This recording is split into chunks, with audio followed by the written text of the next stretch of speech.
Bem-vindos a mais um Jango, o programa do Público onde discutimos temas africanos.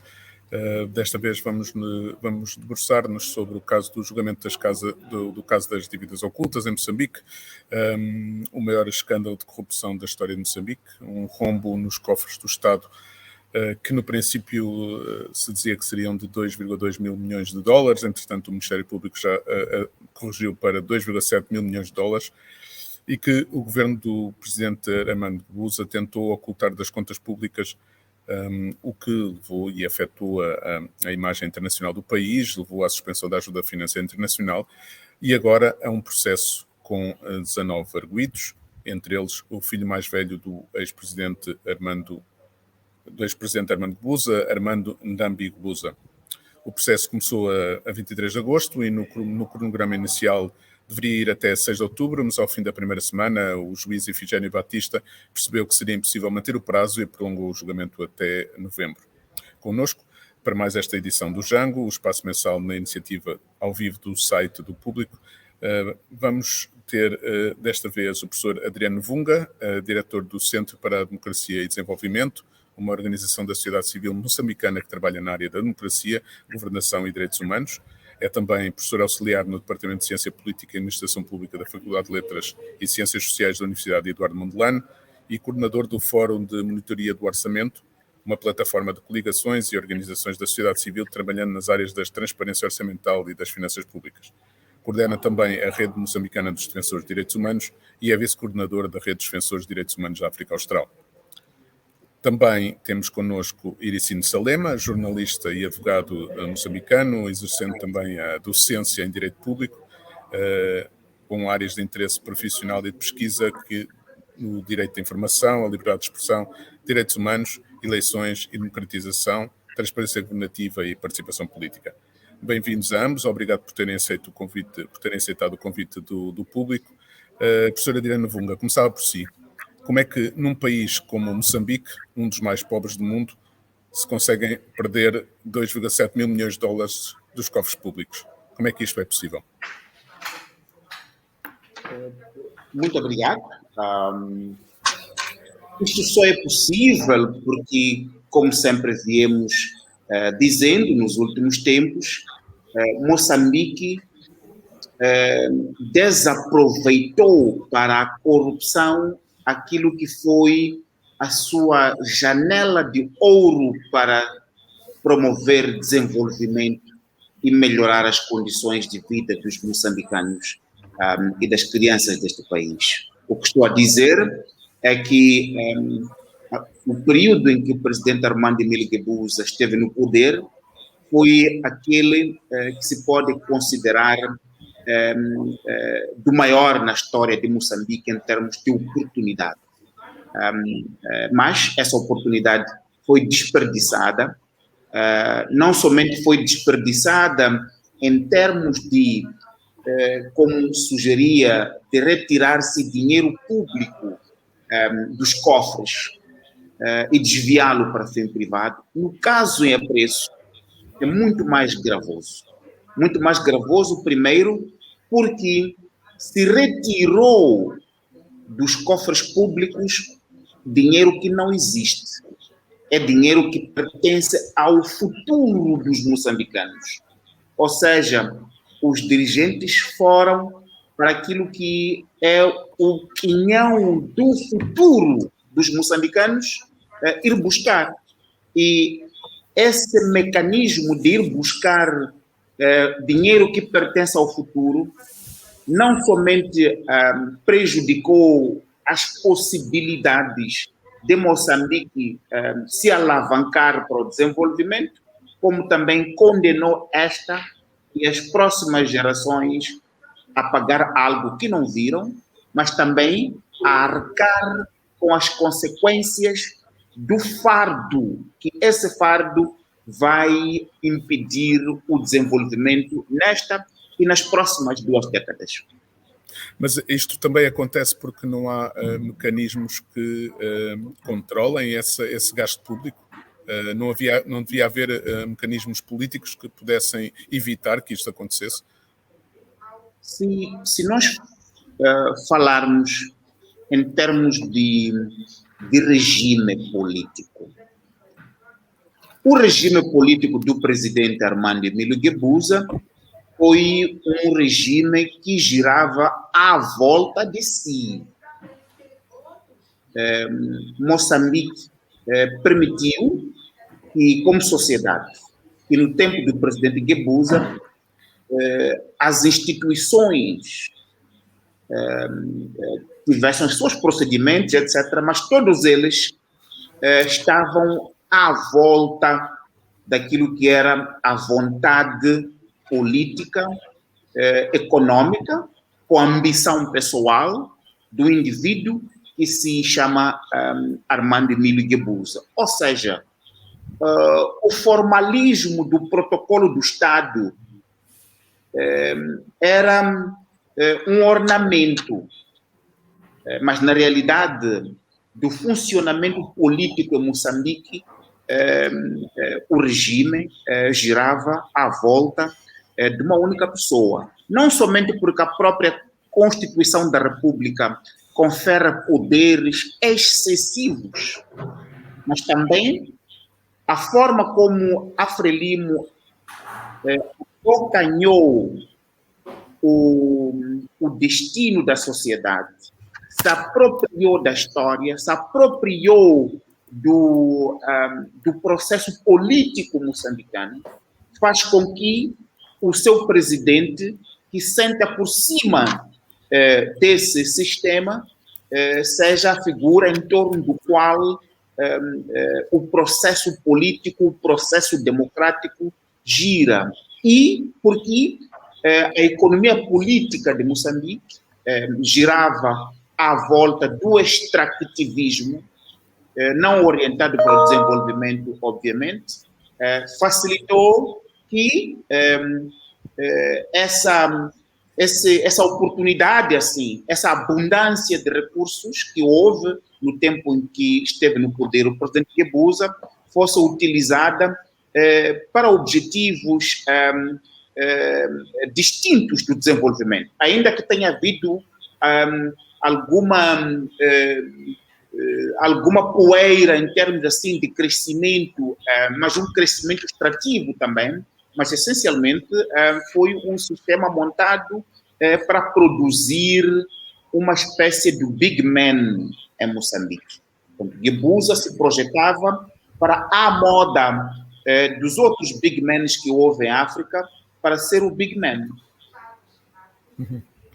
Doutor Iricino Salema, aproveitando aquilo que disse o professor Adriano Vunga, acha que este caso deveria levar o Parlamento a pensar numa reforma constitucional para evitar que tantos poderes estejam concentrados na pessoa do Presidente?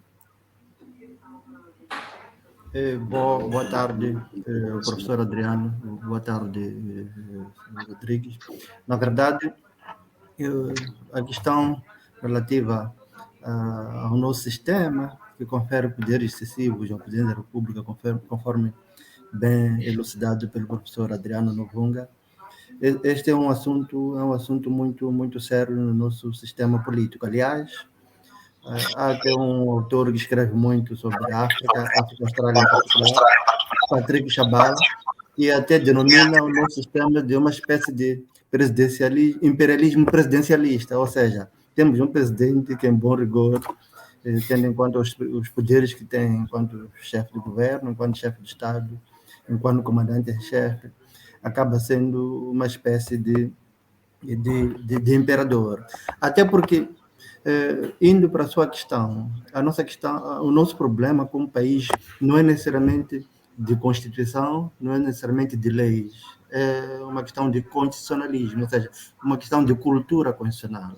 Se cultura constitucional não fosse problema, se o respeito das normas, dos princípios, dos valores constitucionais fosse algo que integrasse a nossa forma de gerir a coisa pública, em particular, obviamente que não terá sido possível o governo do presidente Guebuza concluir ou contrair as chamadas dívidas ocultas sem que o parlamento se pronunciasse.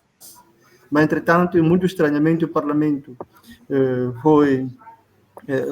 os poderes do Parlamento foram negligenciados, a Constituição foi violada, embora o presidente Guebuza tivesse maioria qualificada, o seu partido, neste caso a Frelimo, de que presidente tivesse maioria qualificada no Parlamento. Então, para dizer o quê? Para dizer que podemos ter a melhor Constituição do mundo, mas sem constitucionalismo, de nada valerá mais uma revisão constitucional se o objetivo for só esse. Aliás, neste momento que estamos a falar, temos forças estrangeiras na província de Cabo Delgado a ajudarem as nossas a combater o terrorismo, ativo desde outubro de 2017. Entretanto, o Parlamento não foi ouvido, o Presidente da República não consultou o Parlamento, enquanto tal era suposto ser o ponto inicial. Então, isso tudo leva-me a acreditar que o nosso problema não é necessariamente a Constituição, não são as leis, é algo mais profundo, uma questão de cultura constitucional, uma questão de como eu vou dizer, tendência à privatização, neste caso significando frelimização do Estado e das instituições públicas. Professor Adriano Vunga, concorda com que há um excessivo controle do Estado por parte da Frelimo, que leva a estas consequências? Não ia concordar mais não posso concordar mais com o Salema. E penso que esse termo que ele utilizou da frelimização do Estado e da sociedade, eu acrescentaria ao que ele disse, que o que houve, e aí nós como sociedade permitimos em diversos momentos a captura não somente do Estado, mas também da sociedade pela Frelimo. E permita-me discordar num ponto que o Salema fez. O Salema é jurista, eu não sou. Então, ele fala da cultura constitucional. Sim, mas a questão, na minha forma de ver, é um pouco diferente dessa. Na história, todo o constitucionalismo não é uma questão necessariamente cultural, é uma questão das forças e de equilíbrio do poder na sociedade. Mas a forma como os 30 anos de democratização e democracia em Moçambique foram capturados através da manipulação eleitoral, através da exclusão política, através da militarização do espaço cívico, do ataque, incluindo assassinatos de defensores de direitos humanos, fez com que as pessoas ficassem com medo e, gradualmente, a Frelimo consolidasse o seu projeto político de governar sem partilha. A forma como as eleições recentes foram quase que não eleições, pela forma como o processo foi qualquerizado, é justamente aqui onde se sedimenta esta frelimização inócua do poder e faz com que as instituições, e vou explicar por que inócua, com que as instituições reflitam uma frelimização, mas que ao mesmo tempo é inócua. É inócua porque não há debate político interno dentro da Frelimo sobre o processo de desenvolvimento. O que há é, em cada ciclo eleitoral, um grupo novo vai capturando o Estado, vai capturando a economia política para enriquecimento próprio, ilícito, e vai se empobrecendo a população e a sociedade. Nesse sentido, o monopólio do exercício do poder, do controle do Estado, é inócuo. E é inócuo também porque não passa de uma ideia de controle que, na realidade, o Estado, basta olhar para aquilo que a Salema se referiu. Moçambique que é uma supernação no contexto das nações em África, mas precisa de uma pequenita, permita que eu repita mais, de uma pequenita Ruanda para vir aqui ajudar a combater o extremismo violento. Moçambique é uma supernação. Moçambique estava na linha da frente no tempo de Samora, na construção da SADC, mas hoje precisa de uma pequenita Ruanda a vir de lá das montanhas lá para vir ajudar a combater extremismo violento, justamente no aquilo que é na Catedral da Frelimo, que é Cabo Delgado. Não consegue. Então, isso mostra o quão inócuo é esse controle e exercício de poder, o quão esterilizante ao desenvolvimento ela é, não só à população, mas também ao próprio Estado. Doutor Yacine Salema, este julgamento tem 19 arguidos. Acha que deveriam figurar outros que não estão aqui? Claro que sim, deveriam figurar outros que não estão ali. Por exemplo, o antigo presidente da República, até prova em contrário, e sendo ele a pessoa que comandava ao mais alto nível a superestrutura, ainda que seja por omissão de certos deveres, enquanto titular a esse nível, acho que deveria ter sido também objeto de uma investigação profunda. Aliás, o relatório da Comissão Parlamentar de Inquérito, chefiada pelo deputado Inés Comis, sugere que ele, na verdade, talvez tivesse detalhes que pudessem qualificar como ilícitos criminais. Aliás, essas quase primeiras 2 semanas de julgamento, nomeadamente a audição ao senhor Mutota, Cipriano Mutota, Teófilo Nhangumela, e o próprio filho do antigo presidente da República, Ndambi Gebuza, sugerem essas primeiras 2 semanas que, na verdade, ele sabia muito. E, obviamente, o antigo ministro das Finanças da altura, o senhor Manuel Chang, naturalmente que também contribuiu de forma criminal, de forma não lícita, para a efetivação deste que é o maior escândalo das dívidas ocultas. Aliás, quanto ao senhor Manuel Chang, ele próprio já disse em público que o único erro que cometera enquanto governante era a sua participação nas dívidas ocultas. Quando a imprensa o questionou sobre que detalhes tinha a partilhar a propósito, na altura referiu-se que não podia fazê-lo, supostamente porque ainda impendia sobre ele o estado de nojo, entre aspas, que é imposto pela lei de propriedade pública. Estes são 2 casos que acho que obrigatoriamente deveriam ser ouvidos, e também o Partido Frelimo, no quadro da responsabilização criminal das pessoas coletivas, deveria também ser ouvido, ser arrolado, tendo em conta que, comprovadamente, esse partido político recebeu 10 milhões de dólares americanos e ainda não providenciou uma explicação sobre por que lhe eram devidos aqueles fundos.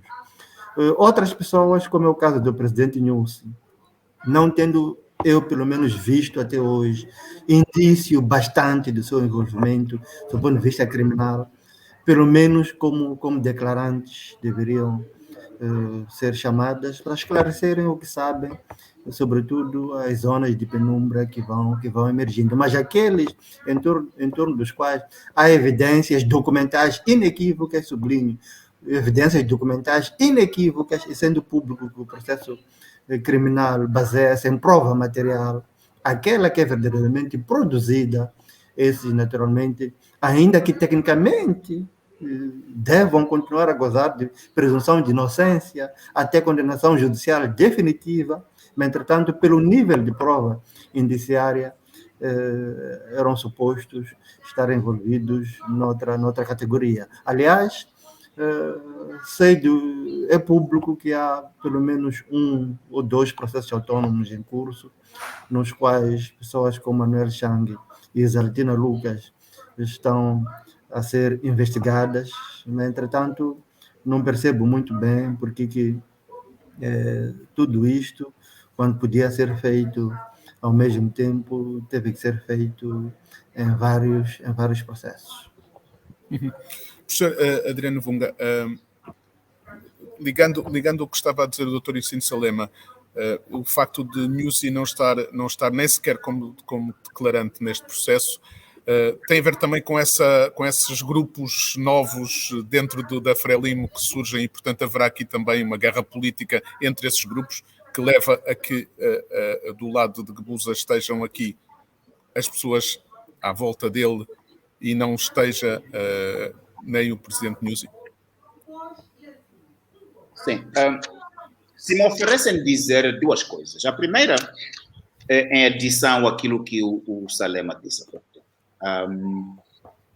Se olharmos para o que está a acontecer na BO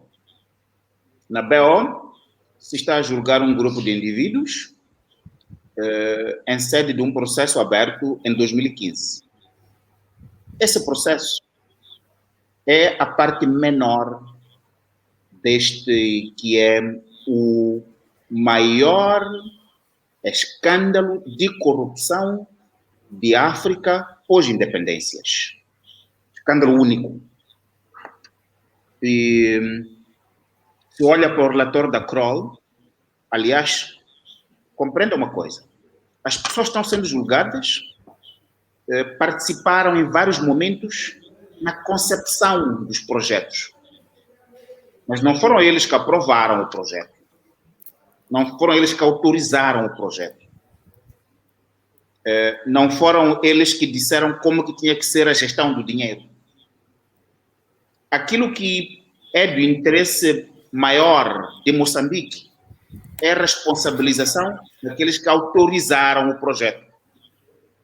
Aqueles que autorizaram o projeto, primeiro. Segundo, aqueles que mostraram como é que tinha que ser a gestão do dinheiro. E onde é que o dinheiro está? Porque o dinheiro não veio para Moçambique. Onde é que está o dinheiro? Isso é, na minha forma de ver, a parte mais importante.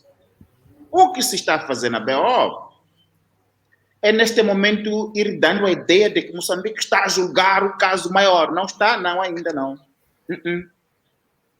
Vai julgar quando ter, primeiro, em sede do tribunal, aqueles que autorizaram. Porque esses que autorizaram sabiam, em primeiro lugar, que toda a papelada que estava à sua mesa, trazida por este grupo aqui, assim, que delinquiu, era um esquema fraudulento. Sabiam, autorizaram, se beneficiaram disso, prejudicaram milhões de pessoas e mostraram como seria. Esses aqui vão nos mostrar onde está o dinheiro. Então, é aí onde está. E neste momento, a ausência do presidente Guebuza esteve recentemente no tribunal a acompanhar o filho, mas na realidade o presidente Guebuza é ele que tinha que estar ali no lugar do filho. É ele, por aquilo que eu já disse antes, porque ele era o dono da gamela onde todos comeram. Era o dono da gamela. Era o dono do regime. A responsabilização por causa de crimes de corrupção desta magnitude continental não se faz pegando peixe miúdo como se está a pegar agora. Não, tem que pegar peixe grande. Peixe grande quem é? É o chefe do Estado nessa altura. Então, essa é apenas uma primeira parte. A outra, indo para aquilo que me pergunta, clarissimamente é assim. E isto revela, por um lado, o medo que o poder judicial tem do poder político, o medo que o poder judicial em Moçambique tem do poder político. Essa ideia teórica de separação, interdependência dos poderes, aqui é teórica. É teórica aqui. O poder judicial tem medo do poder político. e permite organizar o processo de uma maneira que sejam responsabilizados aqueles que não têm poder nesse momento. E no caso do grupo que não tem poder, é o grupo do Armando Emílio Guebuza. São esses que estão sendo responsabilizados agora. E toda a tentativa é só acompanhar a forma como até a comunicação social debate o assunto em Moçambique. Vai ver. E fica arrumado de uma maneira que o culpado é apenas o Guebuza, o seu regime. É verdade. Mas se faz de tudo para se ter amnésia quando é a vez de falar do presidente da República. Isto revela o medo que o poder judicial tem do poder político, mas revela também que o grupo que está no poder nesse momento, mais uma vez, porque é o dono do regime, nos termos em que o Salema definiu, é um sistema democrático, é um regime político que, na verdade, permite a ideia de l'État c'est moi. E, sendo, quem está lá em cima vai organizar os processos de maneira que, enquanto estiver no poder, vão atingindo os outros. E o discurso público em Moçambique é um discurso público, particularmente daqueles que, de uma ou de outra maneira, comeram da gamela também. Seriamente, se pegasse esse processo, um poder judicial, que a força que teve o poder judicial quando da Lava Jato no Brasil, não, teríamos muito mais gente na cadeia. Teríamos muito mais gente na cadeia. Mas ele fica organizado desta maneira. Por quê?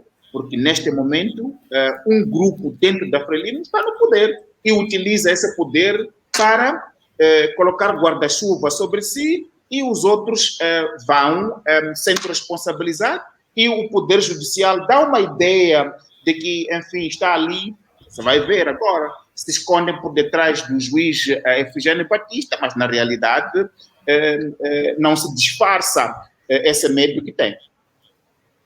Doutor Ericino Salema, leu os fundamentos do juiz Efigênio Batista para não aceitar o presidente Filipe Nyusi para falar como declarante no processo. O que é que pensa desses argumentos? Bem, acho que são muito frágeis, tendo em conta que até já há um precedente, que é o facto do presidente Nyusi ter sido ouvido em sede da instrução, na linguagem do processo antigo, em sede da instrução preparatória. E tendo sido ouvido, havendo esse precedente, apesar da Constituição dizer que em nenhum momento um presidente em exercício pode ser ouvido em situações tais, mas, habendo a justiça, eu acho que essa norma deve ser interpretada tendo em conta o princípio de efetividade das normas constitucionais, no sentido de se adotar a via que seja mais eficaz para a descoberta, no caso da verdade material. Ouvi-lo como declarante não é sinônimo de incriminá-lo, é sinônimo de a justiça pretender construir o caso, entre aspas, tendo em conta elementos fortes, informação de todos aqueles que estiveram envolvidos em todo o processo de construção do projeto, num certo nível, depois até a sua decisão e execução. Então, eu acho que não haveria, a meu ver, nenhum problema. É claro que é presidente em exercício, existe essa norma constitucional, se a memória não me traçou, é o artigo 152. Entretanto, há um precedente que foi ouvido na fase anterior, então, havendo requerimento nesse sentido, eu acho que seria de admitir. Aliás, o presidente Chissano, é claro que já não era presidente em exercício, foi ouvido há alguns anos como declarante quando foi do julgamento do senhor Almerino Manhães, um antigo super-ministro da Segurança na Presidência da República e do Interior, cumulativamente, no consulado do presidente Chissano, que foi detido, julgado e condenado, ainda que levianamente, por conta de prática de ilícitos criminais. Aliás, este é outro ponto que não me foi questionado agora, que eu gostaria de destacar. um problema de fundo que nós temos, e isto pode frustrar muita gente no fim desse julgamento, é o facto de as nossas leis criminais referentes ao tipo legal de crime de corrupção, branqueamento de capitais, peculato, tráfico de influências, etc. Essas leis parecem ter sido construídas para beneficiar o infrator, usando a linguagem desportiva. Parece ser um regime muito leve, que às vezes as pessoas calculam que vale a pena eu fazer isto, ficar com tantos milhões de dólares, ser condenado a 6 anos, ao cabo de 3 de detenção, e nesse momento logo solicitar a liberdade condicional, porque já a pessoa terá cumprido metade da pena com bom comportamento. Isso, naturalmente, a suceder, desconfio que possa suceder, vai chocar a muita gente. Qual é o máximo de moldura penal que estamos aqui a falar neste julgamento?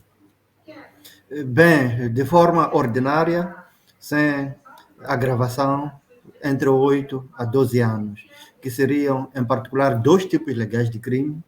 O crime de branqueamento de capitais. Entretanto, este não é um crime autônomo, nos termos da lei moçambicana. Aliás, a lei universal é assim. É um crime que, para existir, um outro ajusante deve ser dado como comprovado. Caso contrário, este cai logo. E outro também, muito sério, dentre os vários de que os 19 réus são acusados, vários deles, neste caso, é o crime de associação para delinquir. Mas esse crime de associação para delinquir, pelo menos, a meu ver, a acusação não é muito sólida quando confrontada com os elementos constitutivos deste tipo legal de crime. Por exemplo, diz a doutrina, diz a própria lei, é uma questão até de lei, que esse tipo legal de crime deve cumulativamente ver reunido a existência de um grupo que tenha sido criado antes, como é o caso, e que esse grupo tivesse um propósito claro, tivesse uma liderança óbvia e que fosse estável, significando que mesmo depois do crime ele se tenha mantido, continuando de forma colaborativa, em cooperação, a levar a cabo outras ações como corolário daquilo que terão efetivado num outro período. Então, não é líquido que isso tudo terá se verificado de forma taxativa. Em processo penal, há princípios que são muito rigorosos. Um deles é o da proibição da interpretação extensiva das normas penais. Outro é o da proibição da interpretação por maioria de razão. Por exemplo, ontem, e muito bem, aliás, anteontem, terça-feira, e muito bem, de forma tecnicamente muito brilhante, um dos assistentes do processo, que é a Ordem dos Advogados, nomeadamente o doutor Vicente Stoy, aliás, Vicente Manjate, partilhou um conjunto de situações a que ele denominou de coincidências estranhas e que, efetivamente, o que ele diz acha-se consubstanciado por factos. Mas, entretanto, uma coincidência em direito penal seria interpretação extensiva, seria analogia, não se basta ela mesma para incriminar. Mas, entretanto, acho eu que o juiz está a ter a vida facilitada, nomeadamente por aqueles réus que, na abundância de prova documental, preferem dizer não sei, não me recordo, não quero falar. Ele facilmente vai construir a sua convicção, e essa convicção há de ser construída no sentido de dar como provados esse tipo legal de crimes. E até se houvesse tempo, se a temática fosse essa, poderíamos entrar para um outro tópico, que seria a disciplina de efetivação, em concreto, da condenação no quadro do sistema do cúmulo jurídico, que é o sistema que nós usamos, e que é diferente do sistema do cúmulo material, até indo para uma vertente mais drástica, que é aquela de condenação em moldes extraordinários, tendo em conta a alteração das molduras penais mínima e máxima, tendo em conta a disciplina do nosso sistema penal. Professor Adriano Vunga, acha que se o ex-ministro das Finanças, Manuel Chang, não tivesse sido detido na África do Sul, a pedido da Justiça dos Estados Unidos, este processo teria chegado a julgamento? Não. Não. Não. Não. Já digo. Manuel Chang, enquanto corria termos esse processo, dos outros, estava aqui um bom vivão, bonacheirão, a viver à la grande aqui nas avenidas da cidade de Maputo. Gozava de imunidade, era parlamentar e não nos esqueçamos que Manuel Chang, enquanto o Guebuza era o dono da gamela, Manuel Chang é a pessoa que detinha a gamela nas suas mãos e decidia quem e com que colher comia da gamela. Então, é uma pessoa importante, incluindo para pessoas do Poder Judicial que lhe devem muitos favores. Então, no ano em que Manuel Chang é detido na África do Sul, na mesma semana, o presidente da República tinha estado no Parlamento a dar o seu Estado da Nação. Não tinha dedicado uma única linha ao caso das dívidas ocultas. Não nos esqueçamos, muitos dos colegas nossos da sociedade civil foram sequestrados, foram batidos, foram lesionados e alguns perderam a vida quando lutávamos para que o processo das dívidas ocultas fosse avante. Houve militarização do espaço cívico em Moçambique para impedir que a sociedade civil continuasse com o seu trabalho de elevar a consciência pública e cidadania neste caso. Eles, a Frelimo, já tinham conseguido matar este caso. Não se tinha verificado ainda a cisão entre o presidente Guebuza e o presidente Nilson. Ainda estavam juntos, concordavam ainda no princípio de que tem que ser as crianças, tem que ser as mulheres, tem que ser os jovens e o pobre moçambicano a pagar por este dinheiro e a carregar o fardo dessas dívidas, a salvar um grupo pequeno que se acha mais importantes que todos os moçambicanos. Por isso, tomaram essas decisões. Então, não iam conseguir. Escutei atentamente a fala do Salema sobre essa questão dos crimes, etc. Venho aqui reforçar a minha ideia de que, mesmo depois do Manuel Chang, mesmo o processo indo a julgamento, esse julgamento é uma farsa. Esse julgamento é uma farsa. E repito, e deixa-me só destacar uma coisa, a forma como o Salema destaca os crimes de que são acusados, etc. A forma como o próprio Ministério Público deduziu estes crimes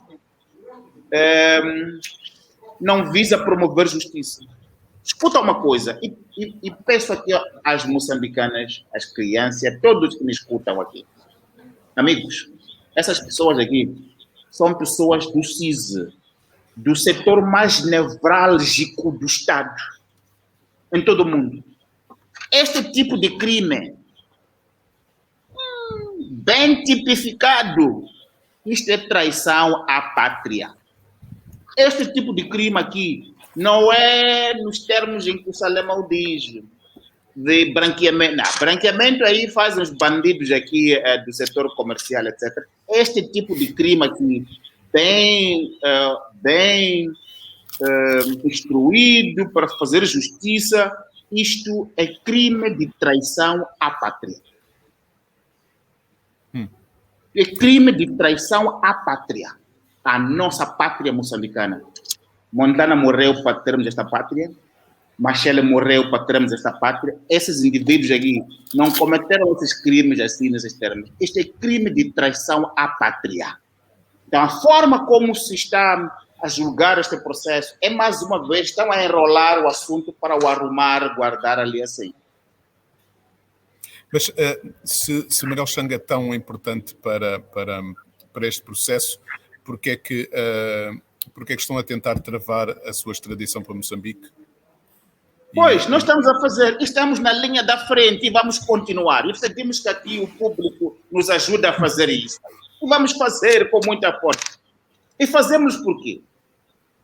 Porque não estamos convencidos de que Manuel Chang em Moçambique vai encontrar justiça.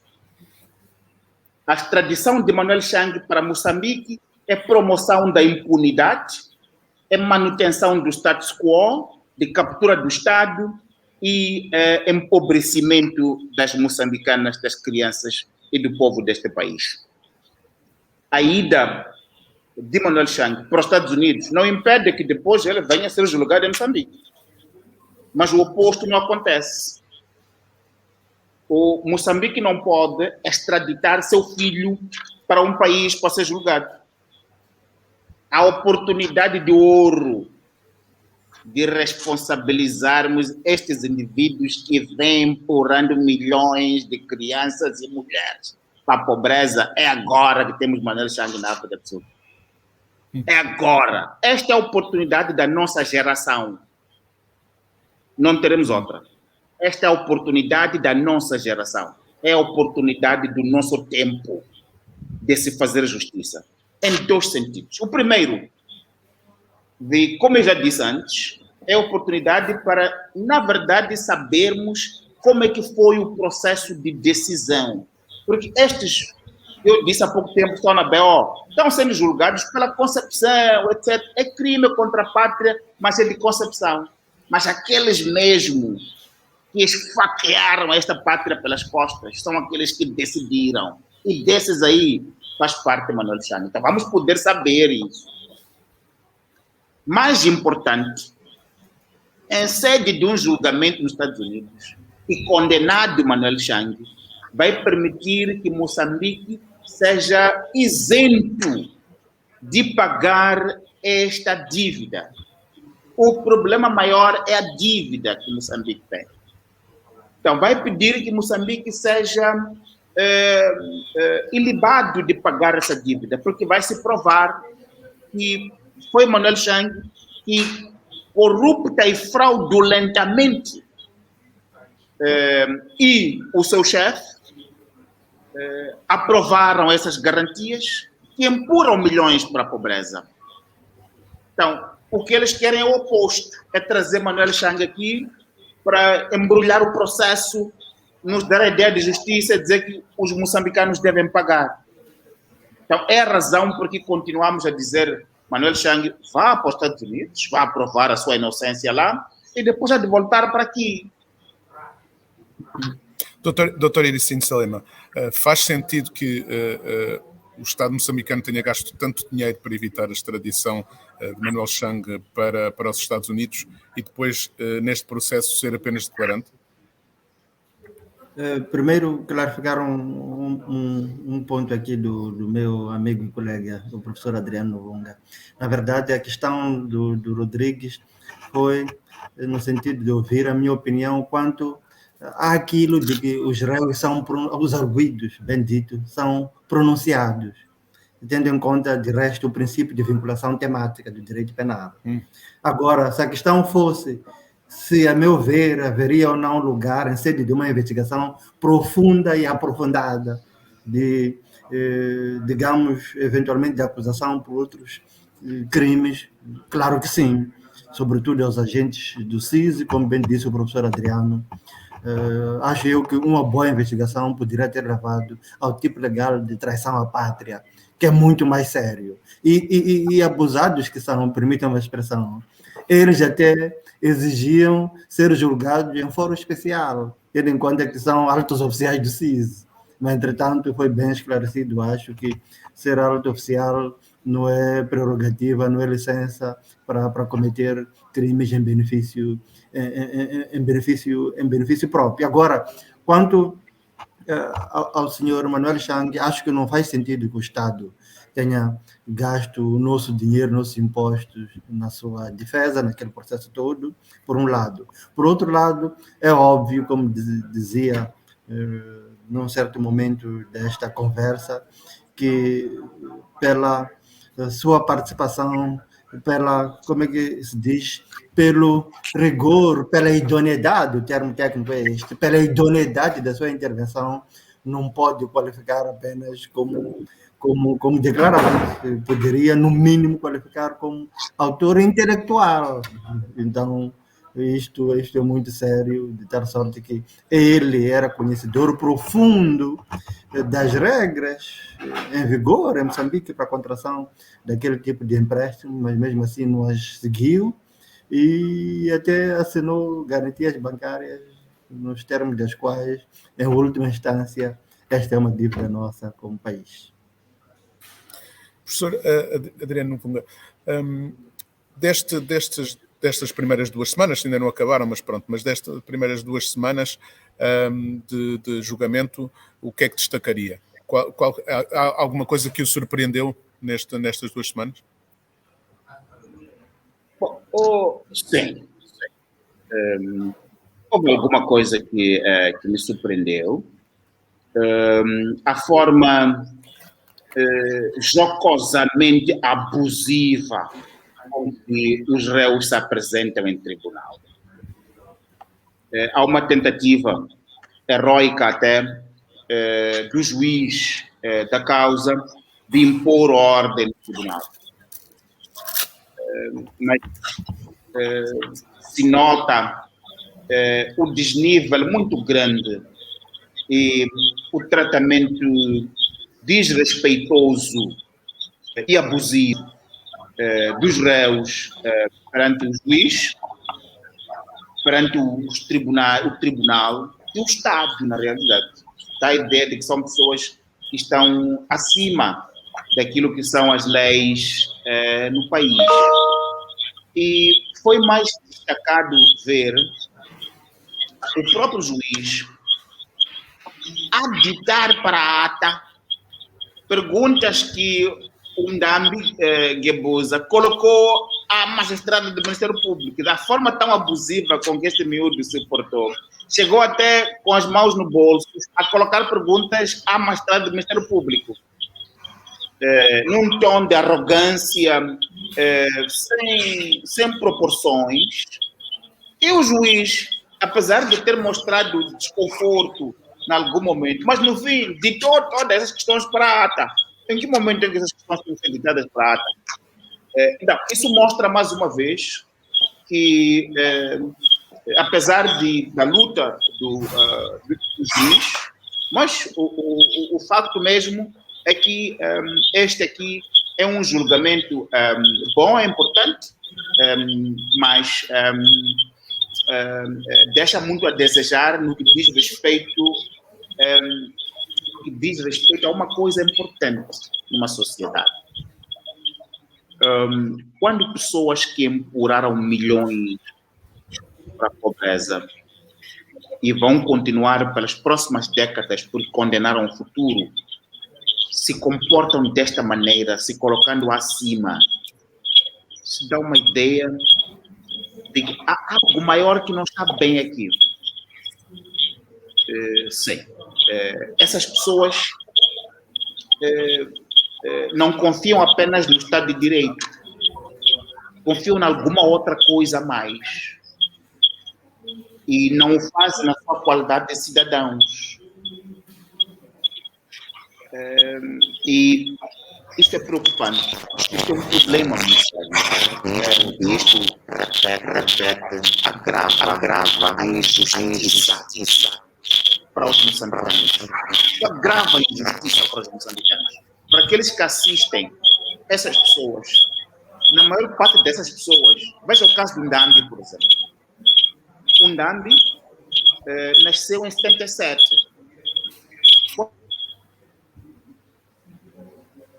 Comissário político, já era uma pessoa importante na cúpula política da Frelimo. Não soube nunca o que é ficar sem comer nada não soube o que é passar fome, não soube. A vida dele foi sempre à volta de luxo, de bem-estar, e aparece hoje. Não somente foi tendo esses privilégios à custa dos impostos dos moçambicanos, mas associou-se para delinquir, empurrando milhões para a pobreza, foi apanhado e agora se comporta desta maneira, tão desrespeitosa, tão abusiva. E o pai,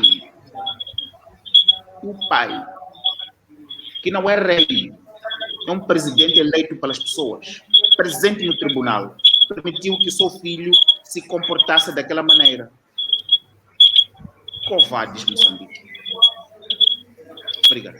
Doutora Ercílio Salema, a juíza que vinha conduzindo este processo, Ivandra Wamus, foi transferida do tribunal da cidade de Luanda há poucas semanas, há poucos meses do julgamento, passando esse processo para o juiz Ifigênio Batista. É comum isto acontecer ou surpreendeu? Na verdade, as coisas não sucederam como está a referir o colega Rodrigues. O que aconteceu? Desde 2019, temos um novo Código do Processo Penal. O novo Código do Processo Penal diz que o juiz que dirige a instrução não pode ser o mesmo a dirigir a audiência de discussão e julgamento, tendo em conta que há muito que se provou em estudos especializados que é muito difícil o juiz que fez a instrução e pronunciou em sede já do julgamento ver-se convencido pela produção da prova e mudar de opinião. Então, é por isso, em nome do princípio da transparência e garantias para os arguidos, há essa separação entre aquele juiz, primeiro o juiz da instrução criminal, aquele que intervém quando alguém é detido, não pode ser o mesmo que há de ser o juiz da causa, que há de instruir o processo. E depois, aquele que instrui o processo não pode ser o mesmo a julgá-lo. Então, foi no quadro dessa reforma muito positiva no nosso sistema que entrou o juiz Batista, tendo saído a juíza Evandra Wamus. Aliás, alguns advogados que requereram que assim se procedesse, tendo em conta a alteração legislativa, o Tribunal Supremo nada fez senão agir em conformidade. Um problema que eu vejo neste caso é quanto à constituição do tribunal, constituição em termos técnicos jurídicos. Tenho sérias dúvidas sobre a efetividade ou a legalidade da constituição do tribunal que está a julgar esse caso. Nos termos, por exemplo, da Constituição da República, no seu artigo 215, e da Lei da Organização Judiciária, nos seus artigos 17 e 82, a regra é o tribunal coletivo, o tribunal colegial, que é composto por um juiz profissional, que é juiz de direito, que é quem preside a audiência, e também por juízes eleitos, tendo em conta que, havendo casos, matérias de facto, estes teriam ou têm contribuição e representam o povo, são elementos provindos do povo.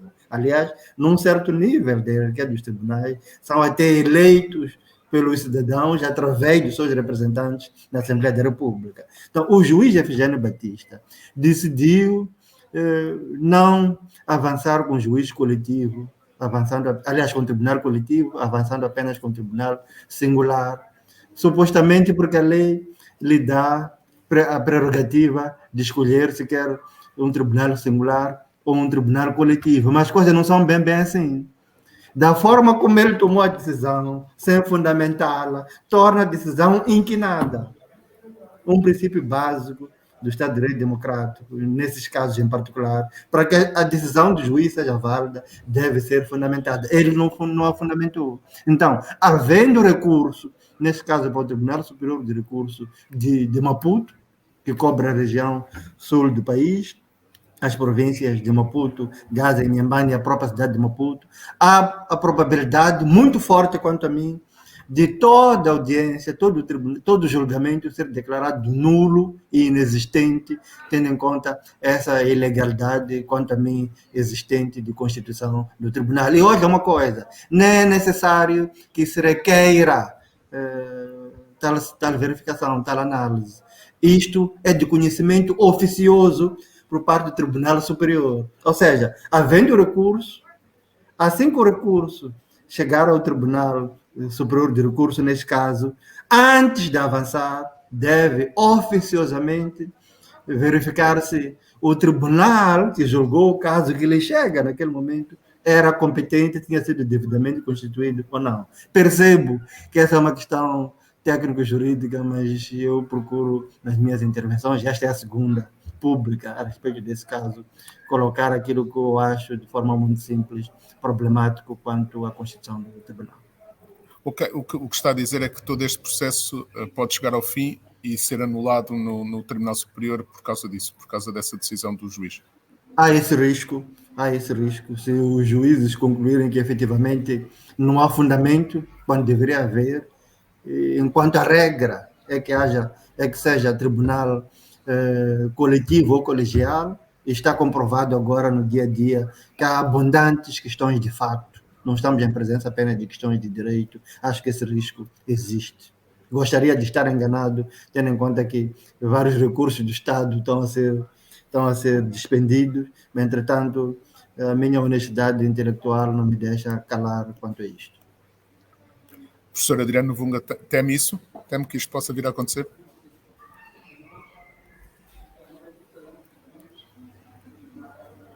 Está sem som. Consegue-me ouvir? Sim, agora já está. Sim, pode falar. Já colocamos isso em debates anteriores, e o Salema, na altura, colocávamos isso como uma maneira de o juiz chamar a si toda a atenção. Mas o Salema agora coloca não somente no enquadramento jurídico, mas a possibilidade disso ditar anulação dos procedimentos todos. E pode ser que isso até seja manobra. Pode ser que isso seja parte das manobras.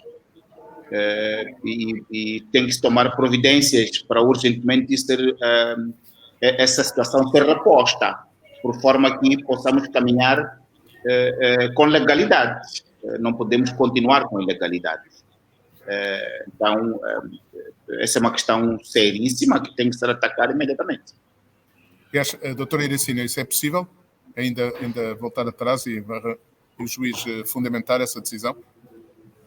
Bem, é complicado, tendo em conta que significaria voltar a ouvir todos os arguidos, mas, entretanto, de forma extraordinária, eventualmente possa ser possível, mas tenho muitas dúvidas, tendo em conta que, em linha com o princípio de igualdade de tratamento dos arguidos, tudo isso que é um princípio até com dignidade constitucional, já está-se a proceder nesse quadro, o que é um problema. Entretanto, tendo em conta que a nulidade, recorrendo a um princípio geral do direito, tendo em conta que a nulidade pode ser conhecida a todo o tempo, por qualquer tribunal, ele é um tribunal, pode conhecer a promovida por ele mesmo, e seguindo o que bem diz o professor Novunga, urgir de repor a legalidade ainda agora, caso contrário, não será procedente se ele próprio se aperceber disso e continuar com a situação. Caso contrário, haverá razões para desconfiar, como diz o professor Novunga, de que possa ser alguma manobra, chamemos assim. Doutor Iracino, professor Adriano, muito obrigado por terem aceitado este convite do público para discutir este assunto. Teríamos muito mais questões para colocar e muito mais conversa para ter. Infelizmente já esgotámos o tempo por alguns minutos já. Agradeço a ambos. Muito obrigado e até o próximo já. Muito obrigado. Muito obrigado, Rodrigues.